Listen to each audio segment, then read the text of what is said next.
আসসালামু আলাইকুম। আজকে দেখাচ্ছি সবার প্রিয় এবং পছন্দের আমের আচার। এর জন্য আমরা কিছু শুকনো মরিচ টেলে নিয়েছি আর কিছু হচ্ছে পাঁচফোড়ন টেলে নিয়েছি, নিয়ে আমরা ব্লেন্ড করে নিব।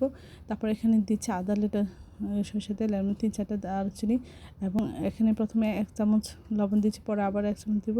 আর এখানে আমরা ধাপে ধাপে চিনি দিচ্ছি বারবার, অর্থাৎ আমরা 6 কাপ চিনি দিচ্ছি। দিয়ে এটা চিনিটা দিলে চিনির যে পানিটা উঠবে সেটাতে আমটা সিদ্ধ হয়ে যাবে। আর এটা গলাটাই খেতে অসাধারণ লাগে। আপনারা এই আচারটা সব কিছুর সাথে খেতে পারবেন, অসাধারণ লাগে। এখন এর যে পানি উঠে গেছে, আমরা এখানে প্রয়োজন করতে আরও সরষের তেল অ্যাড করবো। আর এখানে দিয়ে দিব 1 কাপ বা 1.5 কাপ সিরকা। এটার জন্য ভালো থাকে, সেই জন্য প্রিজারভেটিভ হিসেবে আমরা সাদা সিরকা বা ভিনেগার দিয়ে দিচ্ছি। এটা বারবার আমরা এভাবে নেড়ে দেবো, কোনোভাবেই নাড়ানো বন্ধ করা যাবে না, নাড়ানো বন্ধ করলে নিচে লেগে যাবে। অসাধারণ লাগে এই আচারটা খেতে, সবাই বাসায় একবার হলেও ট্রাই করবেন।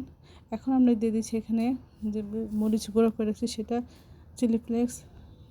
পরবর্তীতে চিনি একটু লাগছে তাই দিয়ে দিচ্ছি। আমরা এখানে টোটাল 6 কাপ চিনি দিচ্ছি, আপনি আপনাদের স্বাদ অনুযায়ী দেবেন। আর তেলটা আমরা বারবার ধাপে ধাপে দিচ্ছি যেন নিচে লেগে না যায় আর শুষ্ক না হয়ে যায়। আশা করি আপনারা এইভাবে করবেন, অসম্ভব মজা হয়। এটা সব কিছুর সাথে খাওয়া যায়, এটা নামানোর সাথে সাথে ফুরে যায়। এটা এতটাই টেস্ট। সবাই আমার চ্যানেলটি লাইক করবেন, শেয়ার দেবেন, সাবস্ক্রাইব করবেন এবং প্রিয়জনকে বেশি বেশি করে শেয়ার দেবেন।